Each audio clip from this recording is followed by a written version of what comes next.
Apa yang menyertai penyakit? Gangguan dada, nyesek, kemudian batuk. Bisa menggunakan kencur, kemudian dikunyah, minum air hangat bangun tidur mau tidur. Sehingga dengan tepat dia memberikan obat sasaran, obat tepat. Seorang susah tidur, maka ada beberapa hal yang bisa dikonsumsi, diantaranya satu ikat kangkung direbus dengan 1 gelas air sampai mendidih, saring minum setiap mau tidur satu. Ketepatan obat, bahkan ketepatan obat depresi yang melukai sampai kepada melukai terhadap organ, ibu bisa menggunakan biji teratai kemudian disup kemudian dimakan.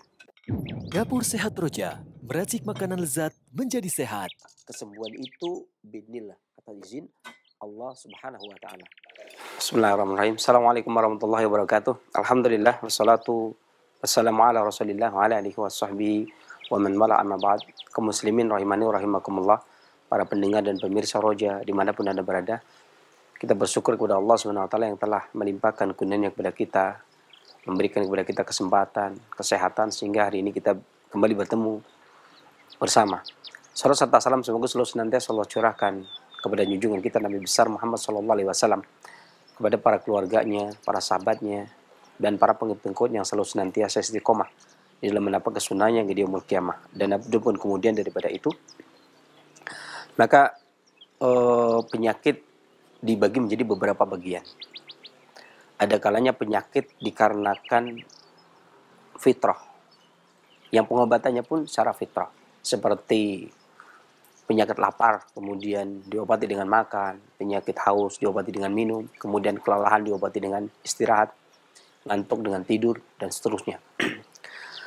Kemudian juga penyakit al-mizaj, ya.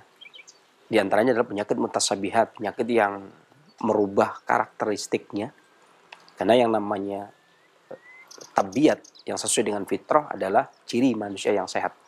Manakala dia keluar dari keseimbangannya atau keluar dari tabiatnya, maka ini otomatis disebut sebagai sakit dalam pengobatan klasik. Dan tabiat itu sendiri ada dua, ini tabiat bawaan dan tabiat kebiasaan. Ya, tabiat bawaan dan tabiat kebiasaan. Terkadang penyakit ini menyerang manusia sehingga menyerang tabiatnya, baik tabiat bawaan atau tabiat kebiasaan. Dan yang menyerang itu seringnya sesuatu yang datang dari luar yang kadang-kadang tidak cocok dengan tubuh kita, adanya pergantian musim. Seluruh negeri secara umum, keumuman ini memiliki 4 musim. Kalau dia punya pagi, punya siang, punya sore, punya malam. Ya, dikarenakan pagi itu ibarat musim semi, di mana tumbuh-tumbuhan bersemi atau robi. Kemudian dari dingin, memperantari antara dingin dengan panas. Maka sifatnya lembab musim semi tersebut. Dan biasanya di dalam keseharian, dalam satu hari, atau dalam yaumiyah, dalam harian itu biasanya pagi hari, maka disebut sebagai musim semi. Adapun siang hari maka disebut sebagai musim panas. Ya. Adapun sore hari disebut sebagai musim kering dan malam hari disebut sebagai musim dingin. Dan pergantian musim ini pergantian harian yang mungkin seseorang itu bisa beradaptasi dikarenakan tabiat kebiasaannya di dalam menghadapi hari-hari. Tetapi ada kalanya seseorang itu tidak mampu menghadapi yang tabiat tersebut dadakan atau berubah. Ekstrimnya cuaca, dikarenakan bulanan. Misalkan pergantian bulan dari musim panas ke musim kering ke musim dingin ke musim lembab ke musim panas. Ini pergantian namanya. Ini namanya pergantian musim.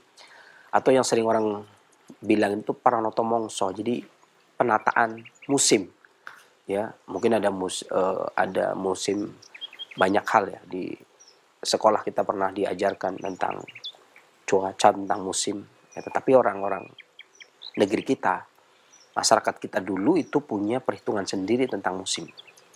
Ya, dan perhitungan mereka tentang musim ini tentunya berbeda dengan perhitungan musim yang orang gunakan musim tersebut untuk bercocok tanam atau untuk pengetahuan. Adapun para pengobat menggunakan musim mengetahui 4 musim itu digunakan untuk pengobatan yang berkaitan erat dengan karakteristik. Dan setiap musim membawa angin tersendiri yang membuat seseorang tersebut terkadang tahan, terkadang tidak. Seperti contohnya misalkan adanya musim panas, tentunya dia membawa angin panas. Musim dingin tentunya dia membawa angin dingin. Musim kering dia membawa angin kering, kemudian musim lembab dia membawa angin lembab. Dan semua menunjukkan ke arah yang bagaimana kalau manusia itu tidak tahan, tidak bisa beradaptasi dikarenakan kebiasaan yang berubah, maka dia akan menjadi sakit. Dan di antara yang sering adalah ketika terjadi perubahan musim dari musim kering ke musim dingin. Banyak orang flu, batuk, pilek, demam, sakit kepala, atau istilahnya masuk angin.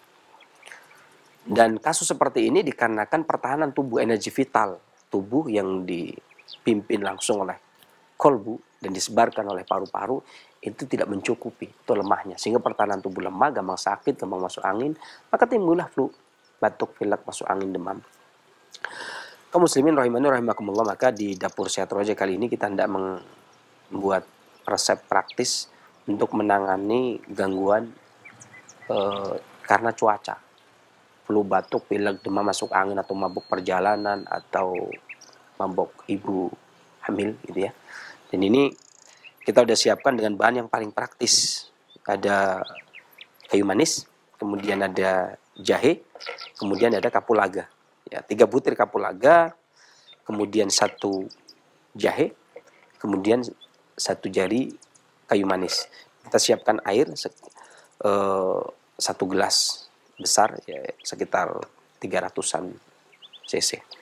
Ya.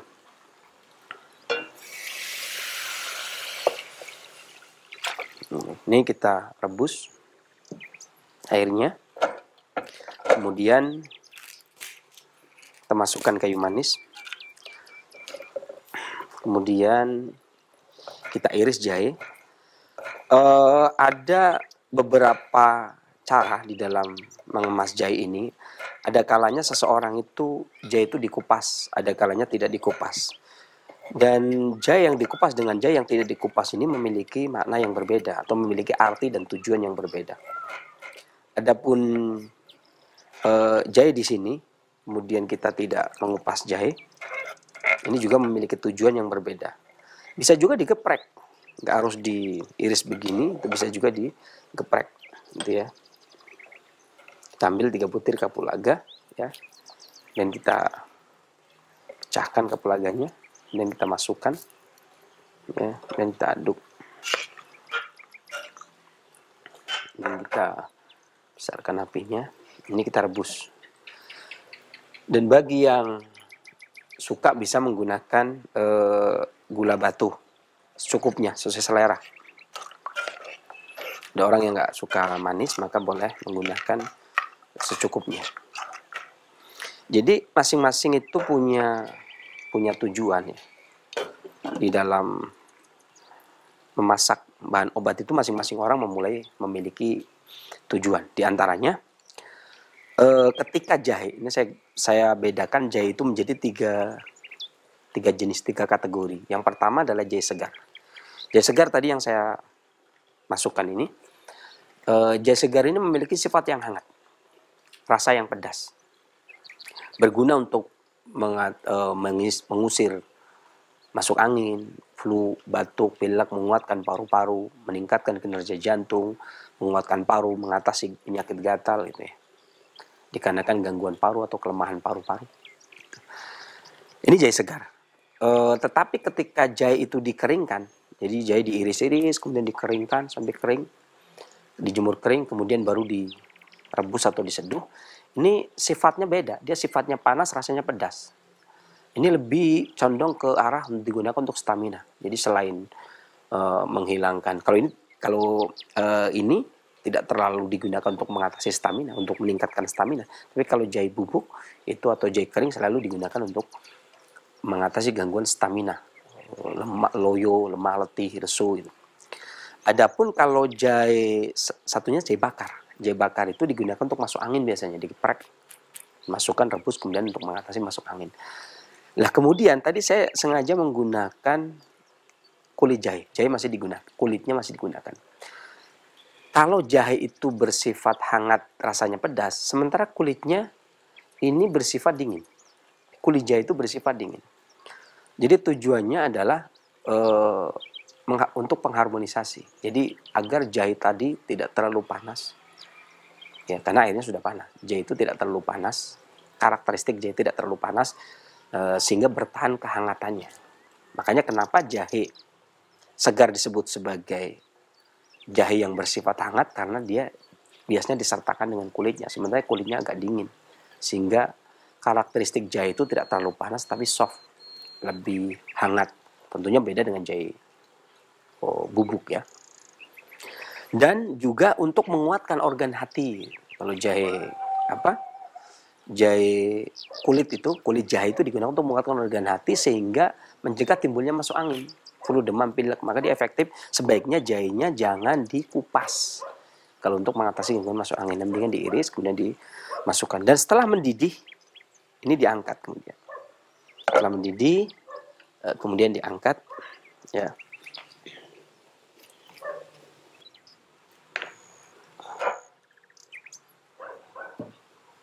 Cukup.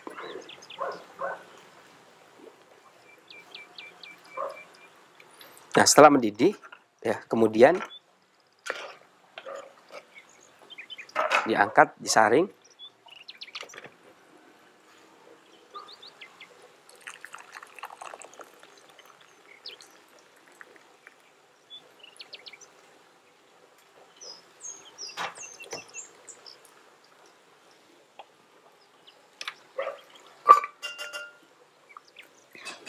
Ya, kemudian disaring. Ini tadi sudah kita gunakan gula batu, dan gula batu ini sudah kita masukkan. Dan ini formula jahe, kemudian tadi kayu manis, kemudian kita gunakan kapulaga, di mana karakteristik jahe itu tadi sudah saya sebutkan, sifatnya hangat, bersama kulitnya itu membebaskan angin dari hati, sehingga angin yang hendak merusak darah yang ada pada hati, sehingga dia menguatkan hati. Kemudian panas pedasnya menguatkan paru dan mempertahankan energi, menormalkan energi vital jantung.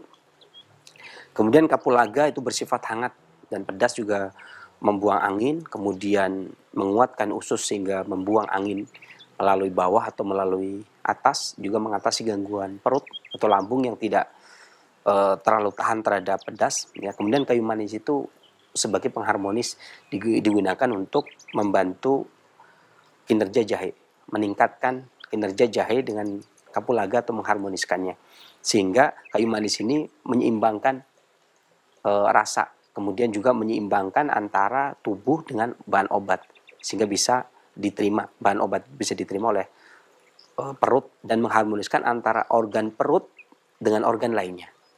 Nah, kenapa setelah mendidih kemudian diangkat? Karena ketika mengatasi penyakit yang sifatnya di luar, ini berarti penguatannya adalah organ paru, organ di bagian dada. Selalu saya katakan bahwasanya untuk mengatasi gangguan yang dari dada ke atas, maka usahakan rebus sampai mendidih, kemudian diangkat, kemudian baru diminum, dan mengkonsumsinya itu dalam keadaan hangat. Ya, selalu mengkonsumsinya itu dalam keadaan hangat.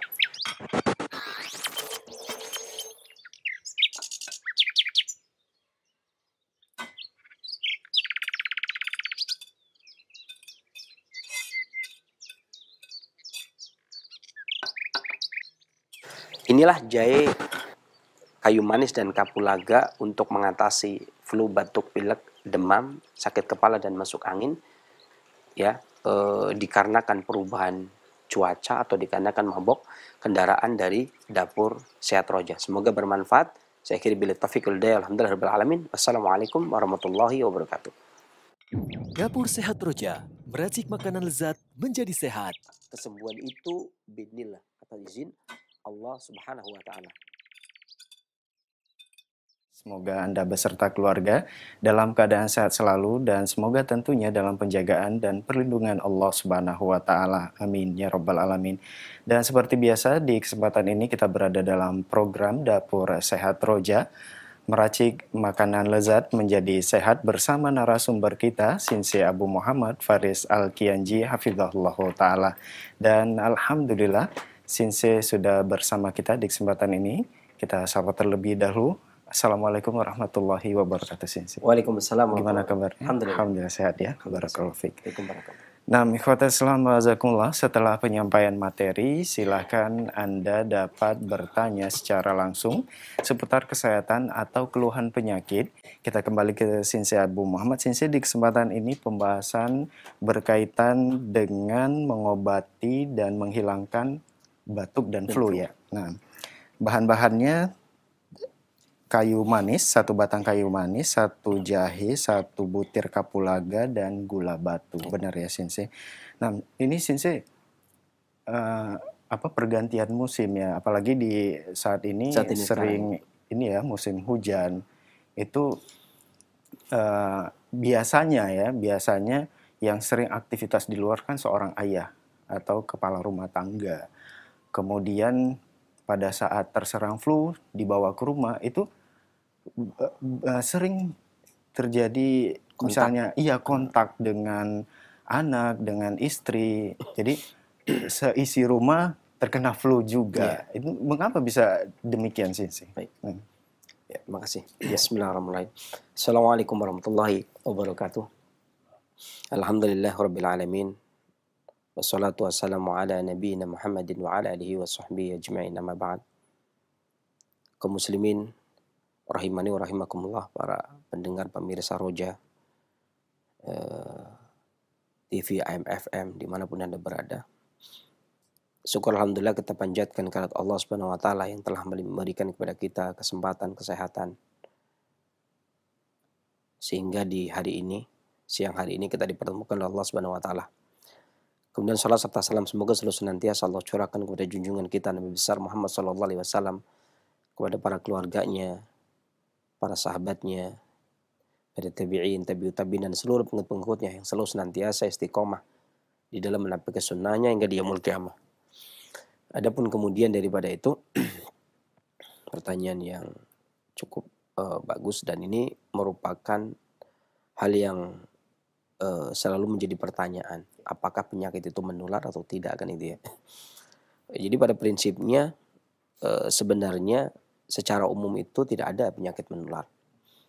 Di dalam pengobatan klasik ya, ataupun tibbun nabawi itu tidak ada istilah penyakit menular. Adapun permasalahan seperti itu terjadi, misalkan ada seorang ayah kemudian keluar, kemudian kehujanan gitu kan, karena pergantian musim. Kemudian begitu pulang terus terkena flu, karena terkadang biasanya beberapa keluarga yang kedapatan keluarganya yang lain itu kena flu, maka dia juga ketika ada orang bersin dia juga khawatir. Kekhawatirannya dia kena, yang dari benteng pertahanan tubuh yang kuat, paling tidak dia menjadi lemah 1 tahap, turun 1 tahapan kelemahannya ketika seseorang tersebut lemah. Jadi kalau mengikuti kaidahnya Imam Ibnu Jauzi rahimahullah taala di dalam Minhajul Qasidin, beliau kan menyatakan bahwasanya tubuh kita ini ada raja yang namanya kolbu. Di mana kolbu ini mendapatkan harorah, ya, memiliki harorah yang berasal dari jiwa berasal dari ruh. Gitu.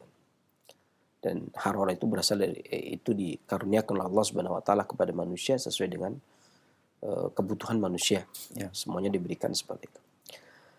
Nah, kemudian kolbu ini laksana sebuah lentera yang kemudian menyinari semua organ dan memberikan kehangatan atau pemanasan kepada seluruh organ.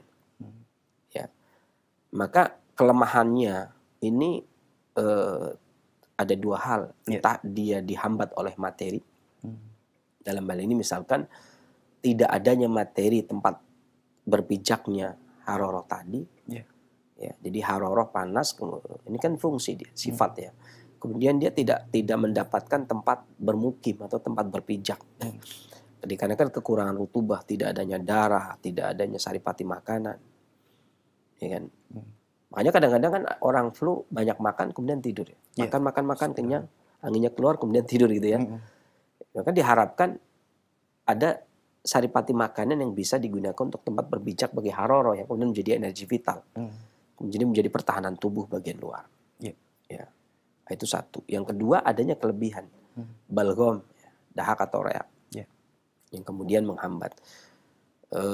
Karena gini, tidak semua anggota keluarga yang terkena flu kemudian masuk ke rumah kena flu semua gitu. Iya. Ada kalanya gitu kan. Ada kalanya seperti itu. Dan di dalam lingkup keluarga pun ada yang kena, ada yang tidak kena. Iya. Kalau sekiranya dihukumi secara total penyakit itu menular, ya berarti dibagi-bagi dong ya. Semua kena semua. Tapi ini ternyata tidak. Artinya mereka itu di musim itu semua punya kesempatan untuk flu. Iya. Ya, atau punya peluang untuk flu. Cuman timingnya, waktunya. Ya kan? Semuanya ada sebabnya, semuanya ada sebabnya. Adapun bapaknya sebabnya karena keluar rumah, kemudian Allah turunkan hujan kepada dia, kemudian turun juga penyakitnya, gitu kan. Kemudian dia pulang, menjadi sebab juga kan. Tadi ketakutan itu, atau kekhawatiran, kecemasan. Ketika orang bersin, orang hari ini aja kan kalau ada orang bersin bubar semua, ya kan.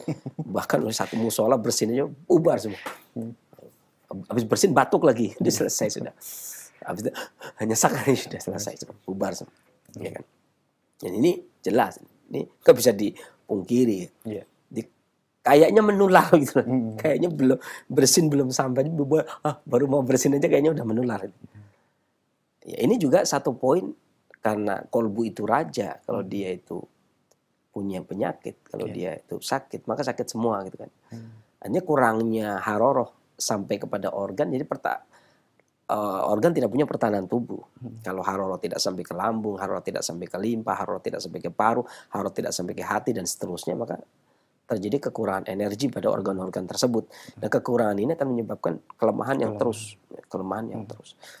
Itu kekurangan atau tadi hambatan dahak dan reak.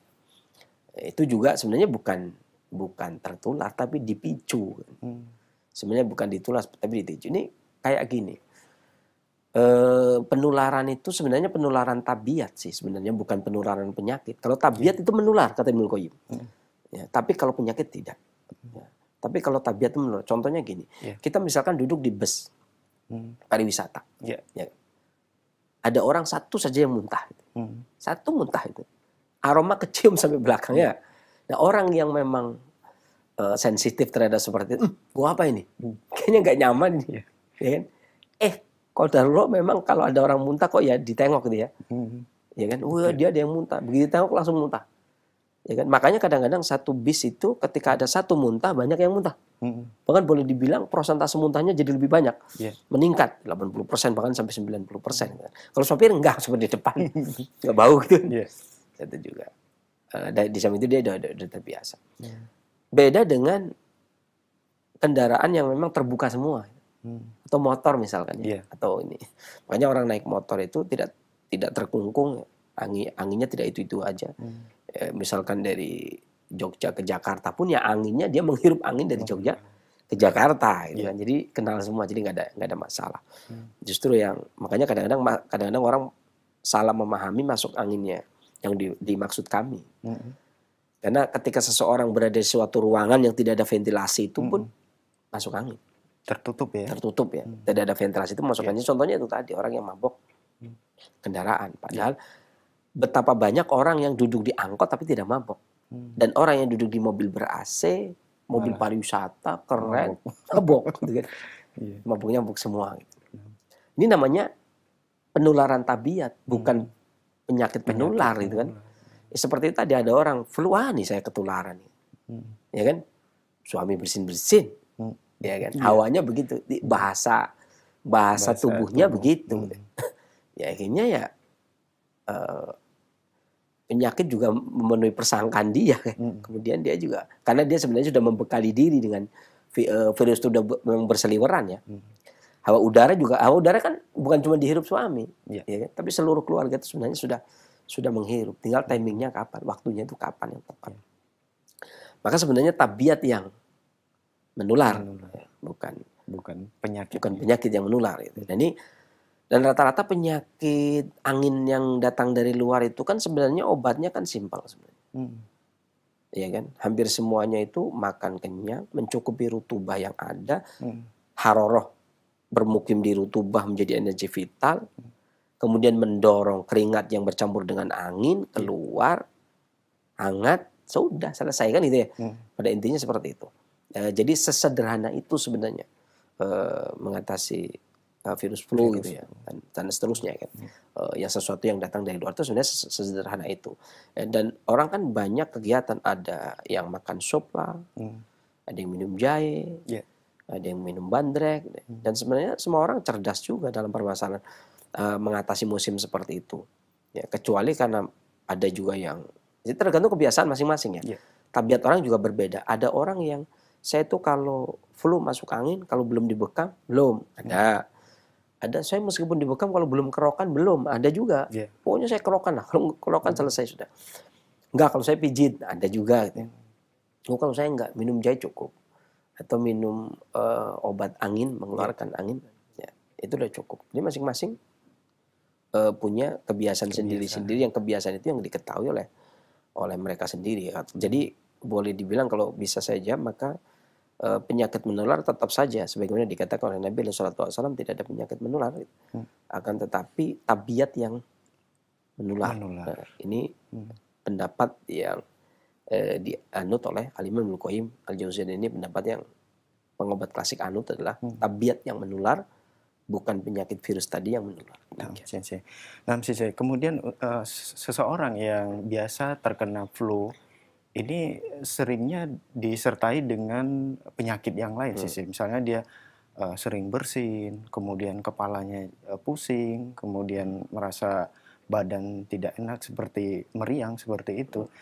Kemudian ada beberapa orang juga batuknya yang batuk kering tanpa dahak, kemudian yang ingusnya juga cair, ada yang kental. Itu bagaimana proses bisa seperti itu sih? Ya.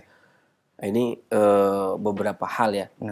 Artinya macam-macam flu, kemudian batuk dan pilek. Ini memang saya agak merangkum. Ada beberapa ya sebenarnya kalau dalam pengobatan klasik ini ada beberapa hal ya.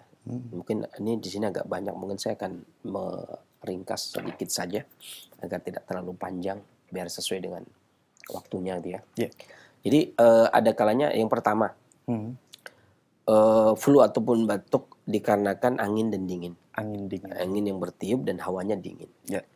Ya, kemudian tubuh kita kosong, tidak ada makanan. Ya kan? Kadang kan ini hujan nih, kita mampir dulu ke warung, makan yang panas pedas, kemudian kita berjalan.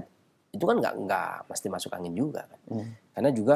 Karena saya juga artinya pernah merasakan semuanya itu, dari Hayam Wuruk dari Jakarta, kemudian naik motor malam hari itu jam 9 malam, kemudian naik motor sampai ke rumah itu hujan deras, kemudian nggak masuk angin ya pernah, masuk angin ya pernah, jangan dikira nggak terjadi. Jadi dari mana? Dari Hayam Wuruk saya naik motor. Kemudian jaketan nggak, ya jaket jas hujan tetap, tapi jas hujan nggak ngaruh sebenarnya. Cuman pengaruhnya kalau pakai jas hujan itu nggak basah gitu ya. Kalau basahnya basah keringat ya. Kalau nggak pakai jas hujan itu basah gitu kan, basah kuyup. Nah, ini namanya angin dingin namanya. Jadi perjalanan tubuh kita kosong, ya kan? Karena biasanya kalau saya perjalanan pulang saya biasanya makannya itu jam 7. Jam 7. Habis Isya atau menjelang Isya baru makan. Nanti selesai jam 9. Jam 9 itu baru naik motor sampai ke rumah. Nah, itu kan lumayan kan. Ya sekitar 1,5 jam lah ya. Kalau dalam perjalanan atau 2 jam lah ya. Kalau lagi hujan besar kan nggak bisa ngebut kan. Ya, bisa sampai 2 jam. Kalau berangkat mungkin 1 jam. Kalau berangkat kan siang. Berangkatnya itu habis asar gitu. Karena mulai acara itu jam 5. Nah ini kan sebenarnya apakah harus terkena flu? Ya nggak harus. Tapi apakah kadang kena flu? Ya iya, namanya manusia kan. Sifat manusia saya kadang kena flu, kadang nggak kena flu, gitu kan. Tapi keluarga ya tetap baik-baik saja, artinya nggak terpengaruh, nggak pernah kemudian walaupun saya punya anak kecil pada waktu itu, saya bersin kemudian anak saya nular, ya enggak. Ya, artinya flu itu buat saya sendiri, nggak saya bagi-bagi ya. Ini namanya angin dingin. Ya, seperti perjalanan itu. Tapi kadang-kadang yang seperti itu juga nggak mempan. Perjalanan seperti itu. Kadang-kadang saya di klinik hujan deras, bus siang hari, saya pulang. Yang namanya juga semua kita masak anak-anak orang ke anak kampung itu kan biasanya kalau ini kan hujan-hujanan ya. Makanya biasanya kalau kita segede ini kemudian pas hujan kita hujan-hujanan kan nggak elok kan. Ngapain nih hujan-hujan ore nggak enak. Makanya ketika di klinik hujan bus besar itu saya memang di jok motor itu ada jas hujan. Tapi saya tetap dengan senangnya itu nggak pakai jas hujan dari klinik ke rumah. Nah, itu pelan-pelan aja menikmati air hujan gitu kan. Tapi kan orang itu nggak ngomong gede-gede hujan-hujanan kan gitu kan. Udah tua hujan-hujanan enggak kan? Karena naik motor gitu kan. Ya. Cuman kalau saya lari dari klinik ke rumah kan, ya ini baru masalah gitu. Jadi kita menikmati hujan. Itu juga karena saya menikmati enggak kan? Suasana hati yang senang, pulang bajunya basah semua, naik motor hujannya deras banget, bahkan kadang Rawalumbu itu banjir. Baik-baik saja, nggak pernah kemudian saya pulang dari klinik masuk angin, ya kan? Begitu pula ketika habis dari Ayamburg itu ya kadang masuk angin, kadang nggak, tergantung suasana hati gitu kan, tergantung suasana hati. Lagi enjoy apalagi enggak. Kalau pelajaran yang di sana lagi pelajaran berat, lagi pusing, lagi ujian ya masuk angin gitu kan. Dia enggak ya. Makanya saya tahu sendiri biasanya kalau lagi beban lagi berat ya perjalanan sambil ngunyah kayu manis gitu kan. Jadi alhamdulillah enggak gitu. Atau kadang para petani atau para nelayan ketika hujan itu mereka membuka bajunya. Ya. Apakah semua masuk angin? Tidak. Yang membuka baju nggak masuk angin. Tapi kadang yang pakai sarung gini kehujanan pakai sarung malah masuk angin. Karena dia nggak siap gitu kan. Yang buka baju emang dia emang siap gitu kan. Ini angin dingin. Ini namanya angin dingin yang karena kehujanan. Karena cuaca biasanya. Ini gejala yang muncul biasanya kurangnya keringat di cuaca yang panas. Jadi ketika hawa panas pun dia nggak keluar keringat. Ini ciri-ciri angin dingin. Kemudian bernafas dari hidung, pilek, bening dan keluar dari hidung gejala yang ini. Terkadang juga batuk dengan suara yang berat, tidak jelas dan ludahnya bening. Terkadang disertai dengan diare paginya. Ya saya kan misalnya kan habis bepergian jauh, kemarin habis bepergian jauh misalkan keluar kota, pulang-pulang kan biasanya kadang-kadang buang-buang air. Itu namanya angin dingin. Kemudian tidak menyukai dingin, artinya air dingin juga nggak mau, cuaca dingin, suasana dingin juga nggak mau. Kemudian disertai dengan pusing, sakit kepala, pusing, suara parau, ya kan, suaranya agak serak sedikit, gatal di tenggorokan, ya. Kayak sekarang, agak keluar. Sedikit. Ini sifat manusiawinya agak keluar karena baru perjalanan jauh, baru perjalanan jauh, jadi baru di booking jadi supir, jadi perjalanan jauh. Kemudian demam ringan, ya, suaranya hilang. Kemarin sempat suaranya hilang, tapi saya biasanya menikmati. Terkadang ada mimisan, tapi enggak mesti. Kemudian nyeri di tubuh yang berpindah-pindah. Ya, ini perlu biasa. Tanpa tempat yang tetap, jadi nyerinya karena nyeri angin. Jadi nyeri angin itu nyerinya berpindah-pindah. Ya, kalau rematik itu nggak pindah-pindah ya berarti bukan dari angin. Kalau encok kan nyerinya pindah-pindah, itu namanya angin. Kemudian nyeri di persendian, kadang-kadang beberapa sendi itu nyeri semua gini, sendi-sendi. Kemudian hidungnya juga mampet, kemudian kadang muntah. Ya, kayak saya semalam muntah juga. Jangan dikira enggak, semalam muntah, tadi pagi diare itu kan. Itu sempurna, itu paling asik itu. Jadi kalau kecapean nggak begitu kayaknya kurang sempurna, gitu kan. Habis itu kerokan, gitu. Mantap. Jadi pengobatan yang murah dan romantis, ya kan. Makanan obat yang cocok itu tadi yang tadi ditayangkan. Kemudian juga beberapa makanan ada misalkan teh dengan daun peppermint, gitu ya. Daun mint ya, teh dengan daun mint. Kemudian bisa juga lada, adas, jahe segar, ya, kemudian kencur dikunyah. Ini juga efektif digunakan, itu yang pertama. Yang kedua, ada kalanya juga angin dan panas. Kalau tadi angin dan dingin, ini sekarang angin dan panas. Ada pun gejala yang muncul ketika flu disebabkan oleh angin dan panas adalah batuk, lendirnya kuning, keluar lendir, banyak keluar lendir, lendirnya agak kuning. Demam yang lebih parah dan menggigil. Ya, sakit kepala dan pusing karena panasnya cuma di luar ya. Badan panas banget, tapi menggigil dia. Dalam dingin, luar panas. Ya. Jadi panas dingin silih berganti. Sakit kepala dan pusing, matanya tidak tahan cahaya, silau karena ginjalnya kecapean. Ya. Pembengkakan dan tidak menyukai dingin. Tidak menyukai angin juga. Sedikit kena angin dia Langsung kedinginan. Pilek kental dari hidung, kemudian mimisan. Kemudian matanya nyeri, tenggorokannya nyeri, gampang berkeringat. Ini bedanya. Kalau tadi yang karena angin dingin berarti dia tidak berkeringat. Kalau kena angin panas dia berkeringat. Kemudian matanya merah, haus, selalu haus. Ya. Giginya sakit, urinnya berwarna kuning. Ya. Kemudian lendir keluar dari hidung. Maka prinsip pengobatannya sama seperti tadi ya, karena yang namanya pengobatan angin itu rata-rata pedas atau aromatik. Ya. Beberapa bahan makanan yang dikonsumsi yang bagus adalah pisang. Ya, kemudian jamur hitam ditumis, kemudian air garam untuk meluruhkan dahaknya, kemudian sayur bening bayam. Kalau saya kemarin baru sampai langsung sayur bening, bayam dan oyong. Ya. Kemudian stroberi, langsung bikin obat istri, tapi maksudnya bentuknya makanan. Kan? Kemudian stroberi, ya. Kemudian rebung, kalau pisang ada juga. Kemudian mentimun, ya. Kemudian juga bit tapi daunnya. Kemudian daging kelapa, nah ini yang belum. Kemudian belum makan daging kelapa maksudnya. Kemudian seledri, ya ini kemarin saya sudah, dan daun bawang itu juga sudah, udah agak enakan. Ya, jadi saya selalu yang saya konsumsi seringnya bukan resep yang ditampilkan, tapi makanan yang saya sampaikan ini. Seringnya saya lebih menyukai makanan karena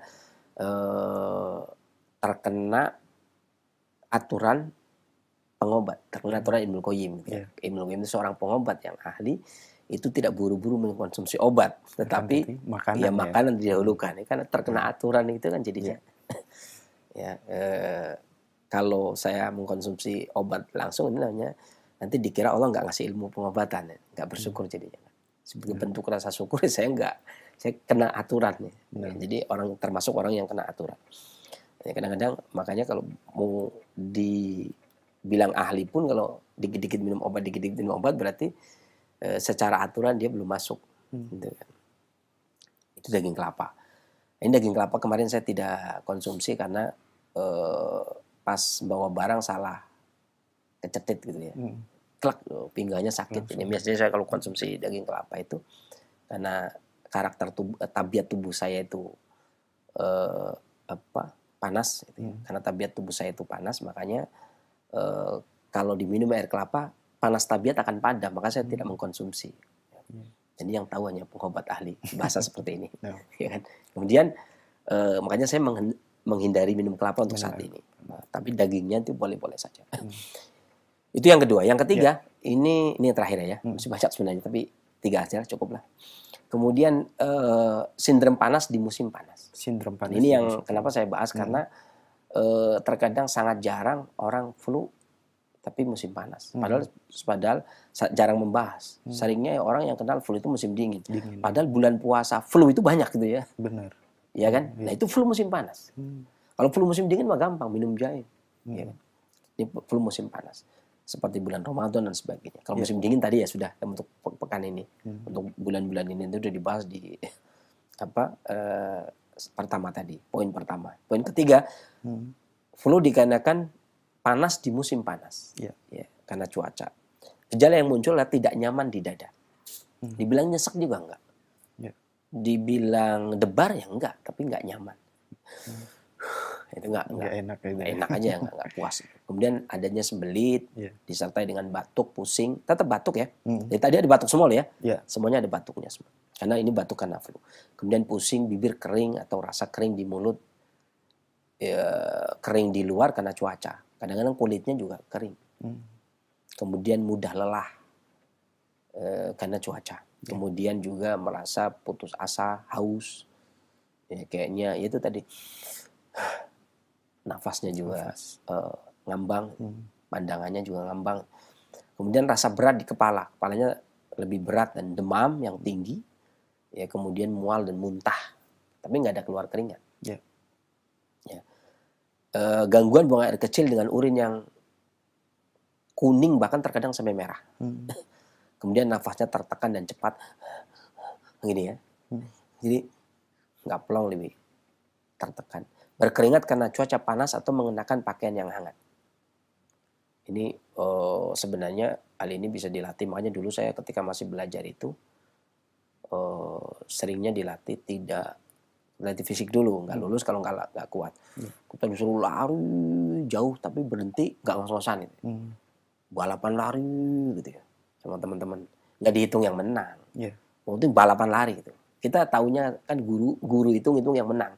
Begitu sampai ternyata yang menang itu yang bukan yang sampai duluan, tapi yang begitu sampai nggak ngos-ngosan.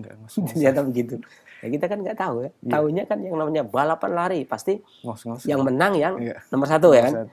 Sampai duluan muter ini, nanti sampai sini lagi. Terkampung ini, kemudian sampai sini lagi. Wow, kita lari.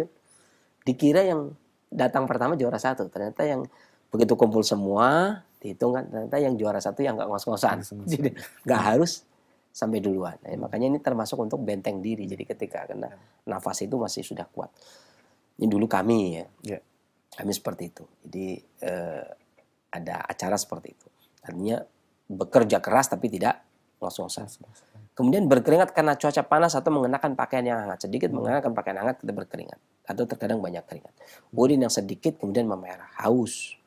Maka makanan-makanan yang cocok selain tadi ramuan tadi, makanan yang cocok ada apel ya kan, kemudian air kelapa, ini baru masuk air kelapa, kemudian lemon, semangka, apelnya apel hijau ya, kemudian semangka sampai ke putihnya, semangka sampai ke putihnya, kemudian pisang kalau ada pisang kepok atau pisang Ambon ya, kemudian rebung bambu ya, kemudian seledri, putih telur, ayam kampung. Kalau ada kepiting. Kalau ada kepiting. Saya berani ngomong karena MUI udah menghalalkan loh ya. MUI itu tahun 2007. Saya punya fatwa MUI loh ya. Jadi jangan dikecam dulu. Nanti dikecam, oh ini Wahabi. Jangan dulu ya. Sebentar dulu. Jadi saya punya fatwa MUI. Saya punya buku karena dulu saya ngisi di sana. Jadi kan berarti bersahabat dong yang ngisi di sana soalnya. Dan saya dikasih hadiah buku. Beberapa souvenir lah ya, diantaranya dari buku Fatwa MUI. Kalau nggak keliru tahun 2007 MUI menghalalkan kepiting gitu ya. Nah, jangan dicerca dulu di kepiting. Tapi kalau yang masih belum menerima ya yang nggak usah dimakan nggak apa-apa. Tapi kali ini kan kepiting ada dihalalkan oleh MUI gitu ya. Jadi kalau sesat kita kan nanti wah itu mah pribadi gitu kan. Dikira begitu. Kalau dicerca kan gampang. Tapi kalau MUI ya MUI kan bersama gitu ya. Saya membawa fatwa MUI. Kemudian juga minyak pepermin. Atau daun mint lah ya. Nah, ini juga efektif digunakan untuk gangguan sindrom panas di flu, dikarenakan sindrom panas di musim panas. Ya. Dan tentunya perubahan cuaca ini, kalau sebenarnya ada bilang cuaca ini perubahannya ekstrim, sebenarnya nggak ekstrim. Karena tubuh kita itu, yang namanya cuaca itu detik demi menit, menit demi jam itu selalu berganti kan. Hanya tubuh kita adaptasi kan. Gak mungkin yang namanya hari ini pagi langsung malam kan, gak mungkin. Ya kan? Di Cilengsi sekarang ini kemarin pagi-pagi langsung malam, itu namanya ekstrim gitu ya. Enggak lah, pagi tetap siang, siang terus berganti sore, sore berganti malam, malam berganti pagi lagi. Maka saya rasa nggak ada sesuatu yang ekstrim. Cuman kadang-kadang orang begitu sakit katanya cuaca ekstrim, padahal nggak ada cuaca ekstrim gitu ya. Semua segala sesuatu atau ada mukodimahnya gitu kan. Ada mukodimahnya, mau hujan juga ada angin dulu ya. Serasa mau tsunami pun pasti ada tanda-tandanya. Cuman orangnya paham apa enggak gitu aja lah. Dan tubuh itu terkadang bisa apa enggak menerima, karena binatang pun tahu ini mau hujan mereka kemana dulu lah, kumpul di mana gitu kan. Ini mau hujan kayaknya mau banjir. Orang kita di sini dulu ketika saya rumah banjir itu, rumah belum banjir itu semut sudah pada Kumpul ini, semua ngumpul. ke atas itu kan. Begitu ternyata, oh banjir. Dia lebih tahu daripada kita. Masya Allah. Cerdas juga dia. Saya pikir dia nggak pernah sekolah kan. Saya yang sekolah 11 tahun lebih aja kalah sama dia. Dia kan, padahal saya tahu dia nggak sekolah. Tahunya saya. Karena nggak pernah duduk di sekolahan saya. Ketika saya ngajar nggak duduk. Ternyata mereka cerdas. Jadi saya rasa ada hal yang memang binatang itu diberitahu oleh Allah Subhanahu wa taala sesuai dengan instingnya. Ini maha kasih sayangnya Allah kepada kita, ya apalagi kita makhluk yang dijadikan khalifah di muka bumi ini. Kemudian lebih berakal pastinya, Allah juga menyayangi kita. Ya, jangan berburuk sangka. Itu demikian yang bisa saya sampaikan. Sedikit 3 poin tadi, saya kira mencukupilah daripada kebanyakan, tapi nanti waktunya habis. Ya, itu demikian jawaban saya. Baik, jazakallah khairan Sensei atas penjelasannya. Semoga bermanfaat untuk kita semua yang menyimak. Nah, ikhwatal Islam jazakumullah, saatnya kami buka sesi tanya jawab. Silakan bagi Anda yang ingin bertanya secara langsung seputar kesehatan atau keluhan penyakit. Halo. Ya. Halo. Assalamualaikum. Waalaikumsalam warahmatullahi wabarakatuh. Dengan Bapak siapa di mana? Dengan Rudi di Tangerang. Silakan Pak Rudi. Iya, Assalamualaikum Sinsi. Waalaikumsalam warahmatullahi wabarakatuh. Iya, ini saya mau tanya tentang ini untuk adik saya. Adik saya ini kalau pulang ke Jawa ya, Jawanya kebetulan Surabaya, itu pasti mengeluhkan gatal gitu loh sini. Gatal, kemudian nanti lama-lama muncul bintik. Setelah bintik nanti akhirnya kalau digaruk jadi penebalan. Ya kalau penebalan digaruk lagi jadi luka gitu sih. Di sini tinggalnya di mana? Sekarang tinggalnya di Tangerang sekarang. Di Tangerang, Surabayanya mana? Surabayanya di daerah kota. Kota. Iya, di tengah kotanya Surabaya itu. Nah, itu cepat, tapi dalam 3 tahun ini, kalau dulu-dulu nggak pernah. Gatalnya berapa lama? Kalau habis pulang gatal berapa lama? Itu biasanya sekitar 24 jam sampai 36 jam gitu lah kira-kira. Sebentar ya, 1 hari. Kalau balik ke Tangerang lagi, normal lagi. Oh, baik lagi, Tangerang lagi normal lagi. Kalau di kota lain enggak. Dia coba kota lain enggak. Cuma ini pulang ke Jawa. Kalau main pulang ke Jawa ya kayak gitu lagi. Gitu. Nah, itu kenapa sih dan bagaimana penyembuhannya sih? Baik ya. Begitu sih. Terima kasih. Ya. Assalamualkum warahmatullahi wabarakatuh. Waalaikumsalam warahmatullahi wabarakatuh. Silakan. Sebenarnya kalau penyembuhannya paling gampang, jangan ke Surabaya. Tapi Jadi ini ada keperluan. ya ada keperluan. Jadi karena ada beberapa hal ya. Jadi Al-Imam Ibnu Qayyim menyebutkan bahwasanya kaidah kesehatan itu ada 3. Yang pertama adalah hibdus shihah. Ya kita enjoy saja menjalani apa yang rutinitas yang membuat kita sehat, gitu kan. Dan masing-masing punya kebutuhan yang tidak serupa dengan yang lainnya. Kemudian yang kedua adalah al-himyanul mudi, menjaga diri dari perkara-perkara yang kalau kita lakukan menjadi sakit. Ya, entah itu tadi ke Surabaya kemudian menjadi sakit gitu ya. Dia nanti paling tidak hitung-hitungan lah. Kebutuhannya sebesar apa, kemudian gatalnya cuma 24 jam ini lah ya. Apa-apalah kalau memang ke orang tua dan sebagainya. Tapi kalau ke kota lain itu tidak. Saya sedikit ingin menyampaikan masalah tabiat. Jadi manusia itu memiliki 2 tabiat. Yang pertama adalah tabiat bawaan, yang kedua adalah tabiat kebiasaan. Kata Imam Ibnu Qayyim, kebiasaan merupakan tabiat kedua. Tapi semua manusia itu memiliki tabiat kebiasaan, tabiat bawaan. Ya. Misalkan dia lahir di Surabaya, maka dia punya tabiat bawaan Surabaya gitu kan. Tapi dia kalau bertempat tinggal di suatu tempat, dia akan menjadikan orang itu tabiat kebiasaan di tempat yang lain. Permasalahan ini tidak sama dengan mukim secara syar'i. Jadi artinya gini, kalau para ulama, ya, kayak Syekh Muqbil bin Hadi Al-Wadi itu berpendapat, katanya ada 2 pendapat tentang disebut mukim, menisbahkan diri ke suatu daerah. Beliau katakan terkadang 4 tahun boleh menisbahkan ke daerah tersebut. Misalkan saya di Yaman 4 tahun, berarti saya boleh Abu Muhammad Al-Yamani gitu kan. Kalau 2 tahun, tapi ada juga yang berpendapat 2 tahun itu boleh. Itu pendapat beliau. Tapi ada pendapat dari sisi pengobat. Pendapat dari sisi pengobat adalah yakni ketika 3 bulan dia hidup di suatu daerah, maka dia bisa dinisbahkan kebiasaan daerah tersebut. Misalkan saya dari Pemalang. kemudian saya sudah tinggal di Bekasi lebih dari 3 bulan, maka saya sudah tidak bisa lagi, tabiat saya tidak bisa lagi disamakan dengan orang Pemalang gitu kan. Karena contohnya begini, misalkan kita bepergian, safar ya, kita safar, kita bepergian. Kita boleh qashar, misalkan saya ada di Solo atau di mana ya, atau misalkan pergi ke Sumatera atau apa, kan terjadi perselisihan pendapat sampai berapa lama boleh qashar kan, artinya tapi paling tidak kan yang maksimal kan 3 bulan, kalau sudah 3 bulan ya sudah, masa dia 4 bulan di situ masih qashar terus kan nggak mungkin kan, 1 tahun qashar terus kan nggak mungkin juga kan, makanya batasnya 3 bulan tadi. Jadi kalau sudah 3 bulan ya sudah, dia dikatakan tabiat sana gitu. Artinya kalau ini adiknya bapak ini dia mungkin lahir di Surabaya ya.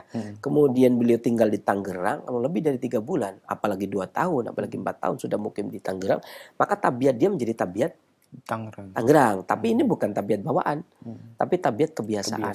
Ya, tabiat kebiasaan. Nah, yang jadi masalah adalah apakah ketika dia balik ke daerah tabiat bawaan itu akan jadi masalah? Harusnya tidak.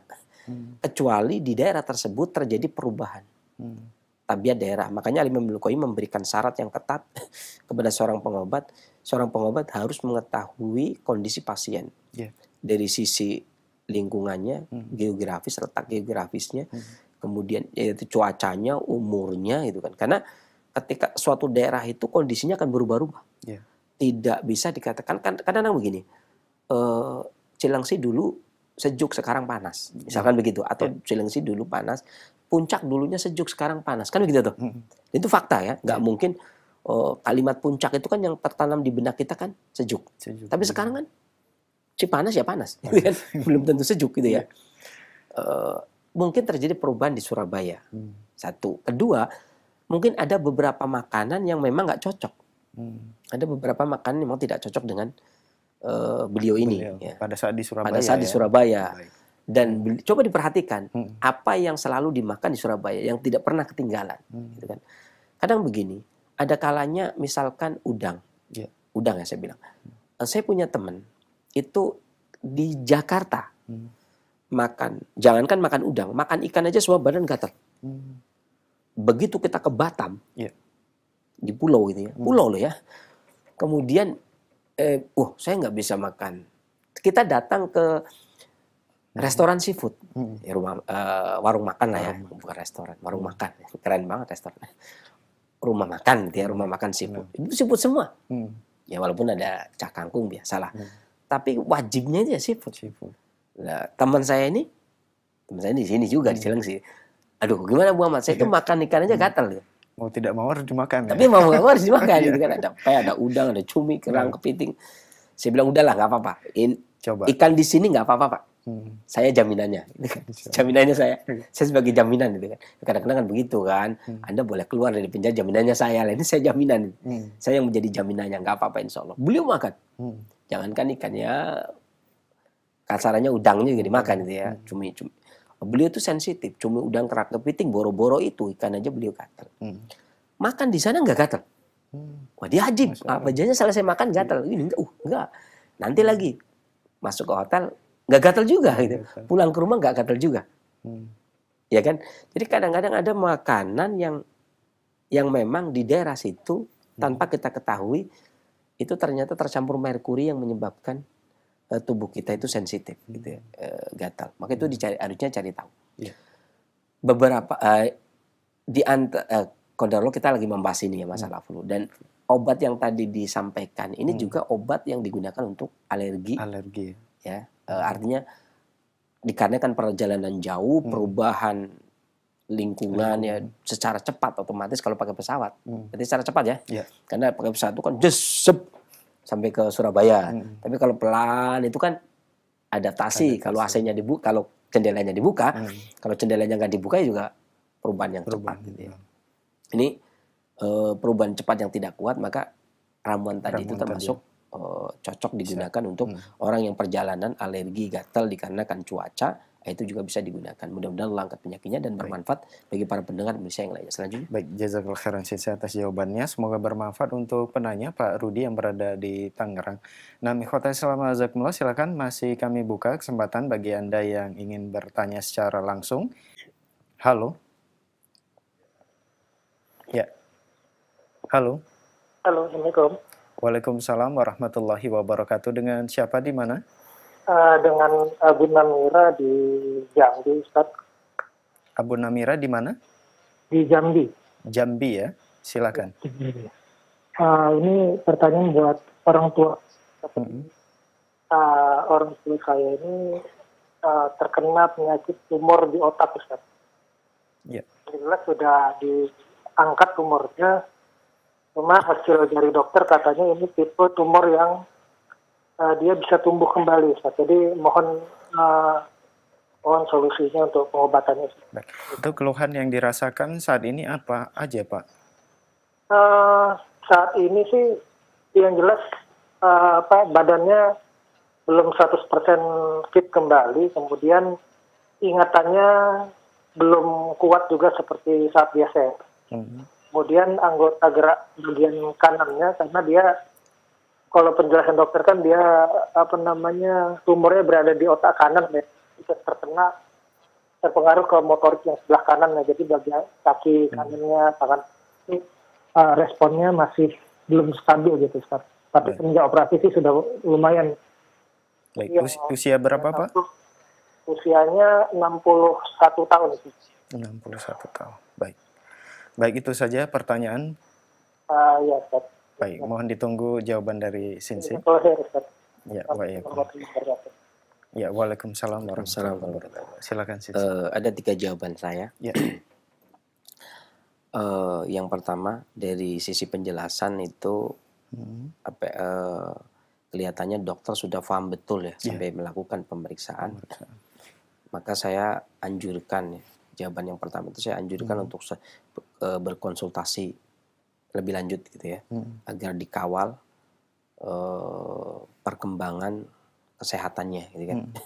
Karena jangan sampai kemudian putus di tengah jalan atau di persimpangan jalan, kemudian kita memilih jalan lain gitu ya.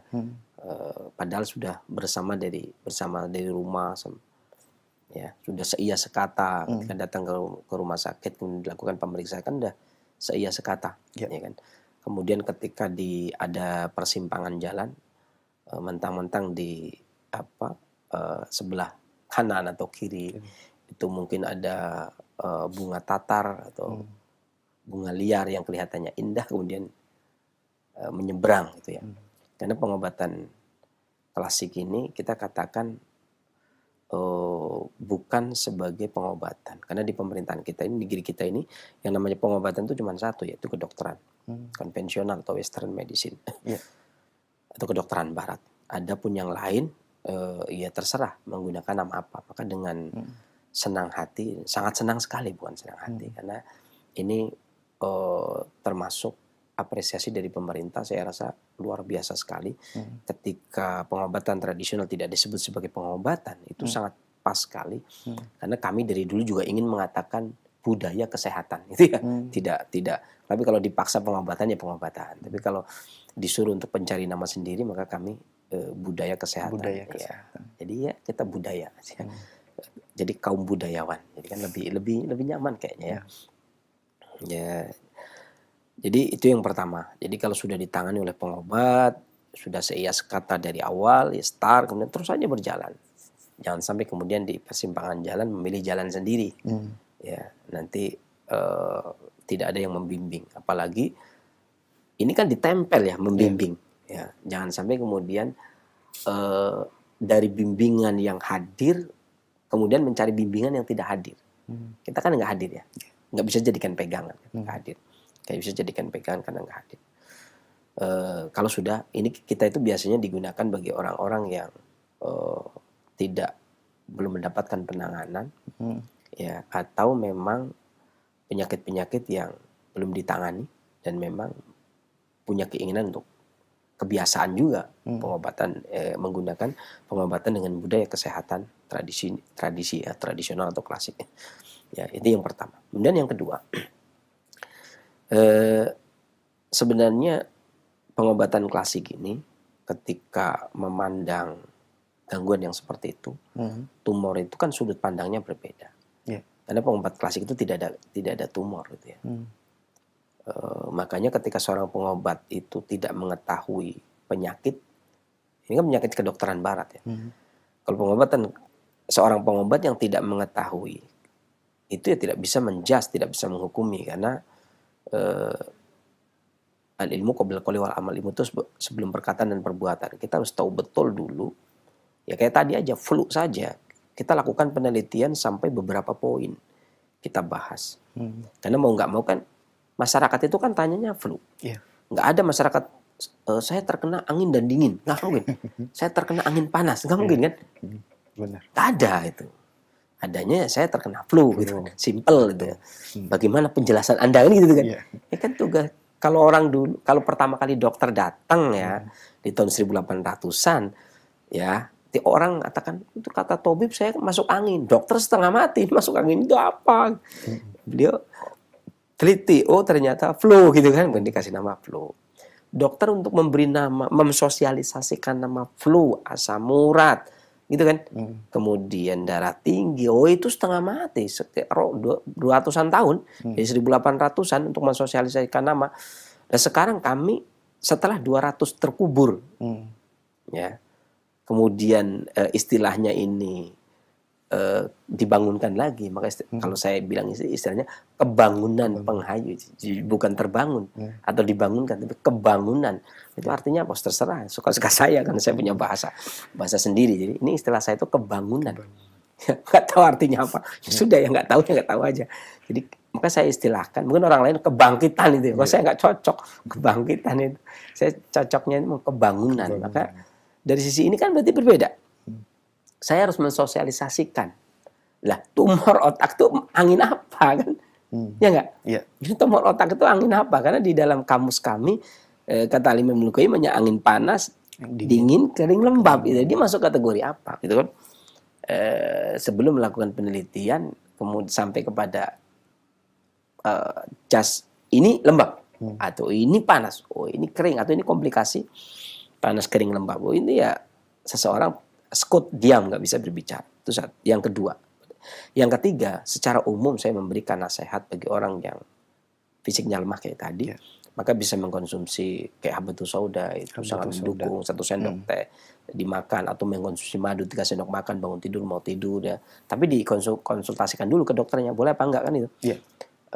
Kemudian madu 3 sendok makan bangun tidur mau tidur, atau ketika lemes ngejus korma 7 butir di jus dengan 3/4 air gitu kan, kemudian diminum, tapi tetap dikonsultasikan dulu dengan dokternya ya. Demikian mudah-mudahan Allah angkat penyakitnya dan bermanfaat bagi para pendengar Indonesia yang lainnya. Selanjutnya, baik, jazakallahu khairan Sensei atas jawabannya, semoga bermanfaat untuk penanya Abu Namira yang berada di Jambi dan kita semua yang menyimak.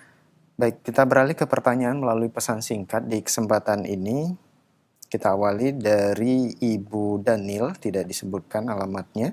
Assalamualaikum warahmatullahi wabarakatuh, Sensei. Sensei, tubuh bagian kanan saya sakit, kepala, kemudian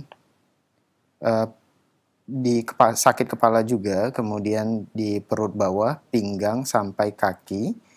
Dan mohon maaf, di bagian anus juga gatal, pinggang juga rukuk berbunyi. Apakah ada resep herbal? Ketika rukuk berbunyi? Iya, nah, mohon nasihat.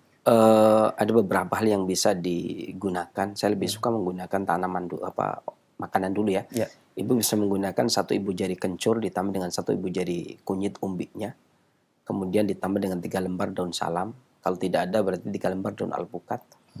Ya, kemudian direbus semuanya dengan 2 gelas air sampai mendidih. Kemudian kecilkan apinya agar tersisa separuhnya. Kemudian saring bagi 2, masing-masing setengah gelas ya. Kemudian boleh dikasih madu atau gula merah. Ya, kemudian minum pagi dan sore. Mudah-mudahan Allah angkat penyakitnya dan bermanfaat bagi para pendengar Indonesia yang lainnya. Selanjutnya. Baik. Syukur Sensei atas jawabannya. Semoga bermanfaat untuk penanya. Dan masih pertanyaan melalui pesan singkat kembali dari Ummu Rais. Assalamualaikum warahmatullahi wabarakatuh, Sensei. Since umur saya 71 tahun, saya mempunyai keluhan kedinginan. Apabila kedinginan, tulang-tulang sendi menjadi sakit. Herbal apa yang cocok buat saya, Sinse? Ini sudah selama 1 bulan. Ini cocok sekali adalah resep yang tadi. Yang tadi ya? Yang tadi ini termasuk masuk kategori tadi. Ya, angin. Kalaupun tidak dijudge sebagai flu, ya Ya, sama. sama. Itu angin dingin. Ya karena nggak harus, karena sebenarnya obat ini kan bukan harus flu. Bisa digunakan untuk flu, tapi sebenarnya untuk angin dingin. Makanya, ini masuk kategori angin dingin yang pertanyaan yang tadi. Jadi silakan caranya gimana untuk lihat video nanti ya setelah selesai, di setel lagi di YouTube atau Facebooknya ya. Facebook ya. Roja, di Facebook Roja, kemudian bisa disimak tayangan videonya. Nah ini bisa dilakukan, mudah-mudahan Allah angkat penyakitnya dan bermanfaat bagi para pendengar Indonesia yang lainnya selanjutnya. Baik, syukuran Sisi atas jawabannya. Dan masih pertanyaan melalui pesan singkat dari hamba Allah, tidak menyebutkan namanya. Assalamualaikum warahmatullahi wabarakatuh. Waalaikumsalam. Sisi, untuk kapulaga yang lokal, apakah sama dengan kapulaga Arab untuk khasiatnya? Beda. Ya. Kapulaga lokal dengan kapulaga Arab itu berbeda.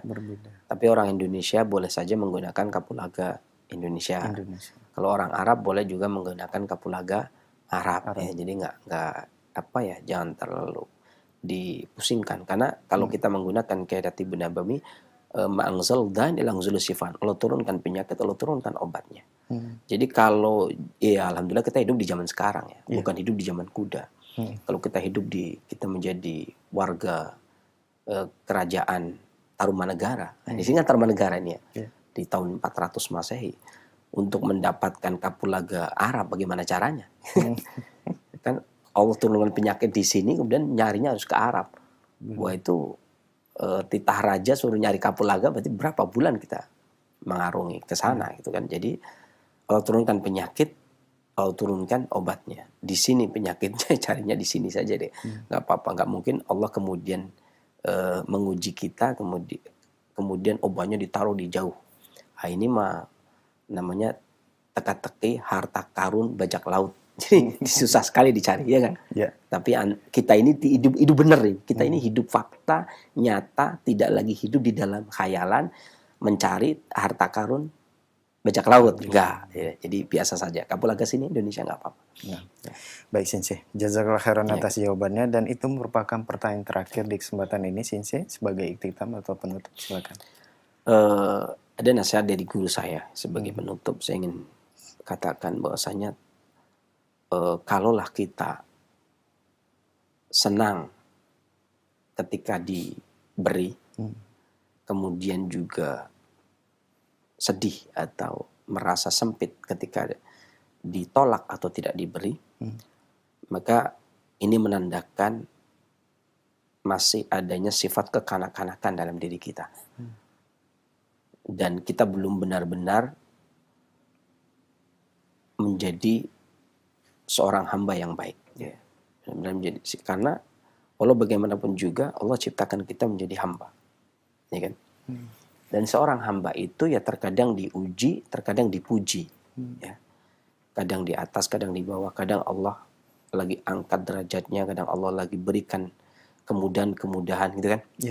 Kadang Allah lagi berikan rezeki, kadang Allah lagi berikan kelapangan. Tapi Allah juga berhak untuk memberikan ujian. Maka jangan sebagai seorang hamba ya kita jalani. Jangan sampai kemudian kesulitan membuat kita sesak sedih, seakan-akan semua karunia nikmat yang datang dari Allah itu tidak ada nilainya.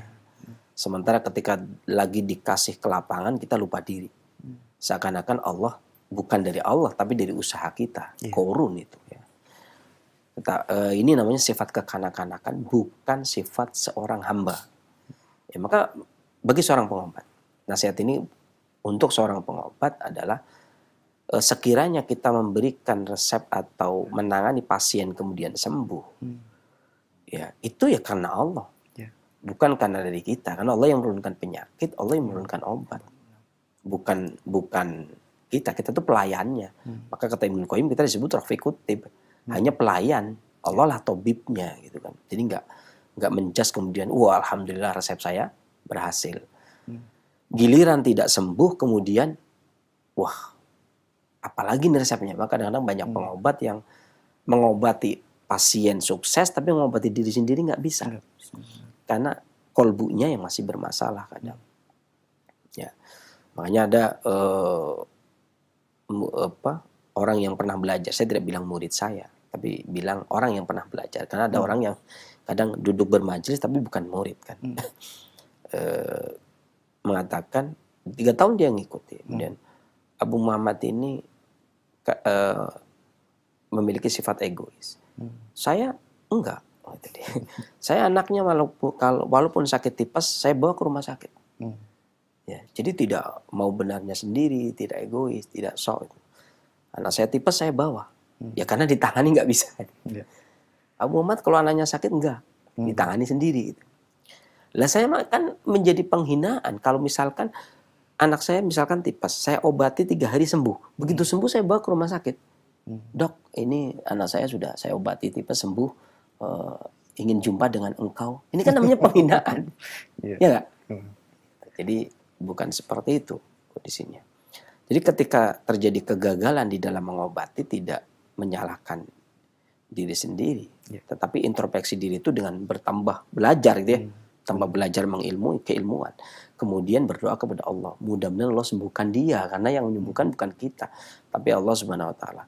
Kalau sampai kita senang, hore, ternyata obat saya berhasil sembuh. Begitu nggak berhasil, waduh gimana ini ya? Gimana caranya menyembuhkan dia? Kan repot. Yang menyembuhkan Allah kok kita yang mikirin caranya kan? Kita itu tinggal ngasih obat sesuai dengan keilmuan, selesai. Ini menunjukkan sifat kekanak-kanakan. Bagi seorang pengobat yang demikian itu, ketika Allah sembuhkan, dia yang girang. Ya girang ya, bukan berarti mengakui itu dari hasil karya saya, tapi alhamdulillah ternyata Allah ijabah juga doa kita untuk kesembuhan pasien tersebut. Kalau tidak, ini berarti sifat kekanak-kanakan dan bukan seorang pengobat sejati. Gitu kan. Sebaliknya, kemudian untuk para pasien, ketika sedang mengalami sakit, ya sabar. Ya kan? Ketika lagi diberikan rezeki, gembira lah. Dikarenakan Allah memberikan karunia, tetapi gembira dengan batasan seorang hamba. Seorang hamba kan gembira nggak gembira, kewajiban tetap jalan kan. Kayak misalkan seorang OB, mau dia senang mau enggak ya tetap bersih-bersih gitu kan. Dia seorang security, mau senang mau enggak tetap jaga gitu kan. Dia seorang operator, mau senang apa enggak ya ngoperatorkan. Kameramen tetap pegang kamera. Enggak, saya lagi happy nggak mau pegang kamera, kan nggak bisa begitu. Saya lagi sedih, nggak bisa begitu. Jadi seorang hamba meskipun sakit juga, lagi diberi kelapangan, tetap saja ingat itu Allah lagi memberikan kenikmatan kepada kita. Kalau Allah lagi menimpakan sakit kepada kita, ingat bahwasanya ini ujian dari Allah. Semoga dengan itu Allah memberikan kita kebaikan, dihapuskan segala dosanya, dan ini menjadi sebab kita dimasukkan ke dalam keriduannya, kan begitu. Demikian mudah-mudahan ya saya sampaikan bermanfaat. Saya akhiri bila taufiq wal hidayah. Alhamdulillahirabbil alamin. Wassalamualaikum warahmatullahi wabarakatuh.